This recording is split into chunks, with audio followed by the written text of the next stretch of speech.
സംസ്ഥാനത്ത് ഇന്നും ശക്തമായ മഴയ്ക്ക് സാധ്യതയെന്ന് കാലാവസ്ഥാ നിരീക്ഷണ കേന്ദ്രം. ആലപ്പുഴ മുതൽ കാസർഗോഡ് വരെയുള്ള ജില്ലകളിൽ യെല്ലോ അലർട്ടാണ്. കോഴിക്കോട്, വയനാട് ജില്ലകളിലെ വിദ്യാഭ്യാസ സ്ഥാപനങ്ങൾക്ക് ഇന്ന് അവധിയാണ്. കോഴിക്കോട് നിന്ന് അനഘ ചേരുകയാണ്. അനഘ, കോഴിക്കോട്ടൊരു അവസ്ഥ എങ്ങനെയാണ്? ഇപ്പോൾ മഴയില്ല എന്നാണ് അനഘ, കുടയൊന്നും പിടിച്ചിട്ടില്ല, മഴയുള്ളതായി തോന്നുന്നില്ല. എന്താണ് ഇപ്പോഴത്തെ ഒരു അവസ്ഥ? മഴ അല്പസമയം മുമ്പ് വരെ തുടർച്ചയായി മഴ ലഭിച്ചിരുന്നു കോഴിക്കോട് ജില്ലയിൽ. പക്ഷേ ഇപ്പോൾ മഴയ്ക്ക് ഒരു നേരിയ ശമനം ഉണ്ട്.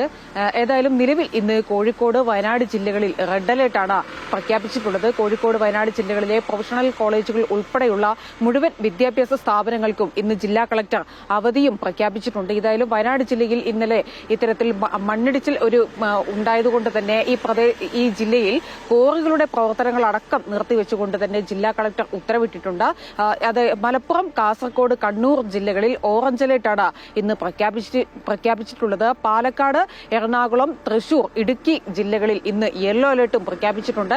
ഏതായാലും മത്സ്യത്തൊഴിലാളികളോട് കടലിൽ പോകരുത് എന്നതടക്കമുള്ള ജാഗ്രതാ നിർദ്ദേശവും അധികൃതർ നൽകിയിട്ടുണ്ട്. ഉയർന്ന തിരമാല ജാഗ്രതാ നിർദ്ദേശവും ഉണ്ട്. ഈ ചോമ്പാലയിലടക്കം ഉയർന്ന ജാഗ്രതാ നിർദ്ദേശം നൽകിയിട്ടുണ്ട്.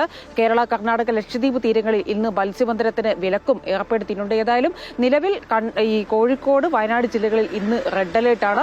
മറ്റ് വടക്കൻ ജില്ലകളിൽ ഇന്ന് ഓറഞ്ച് അലേർട്ട് പ്രഖ്യാപിച്ചിട്ടുണ്ട്. എറണാകുളം, തൃശൂർ, പാലക്കാട്, ഇടുക്കി ഉൾപ്പെടെയുള്ള ജില്ലകളിൽ ഇന്ന് യെല്ലോ അലേർട്ടാണ് പ്രഖ്യാപിച്ചിട്ടുള്ളത്.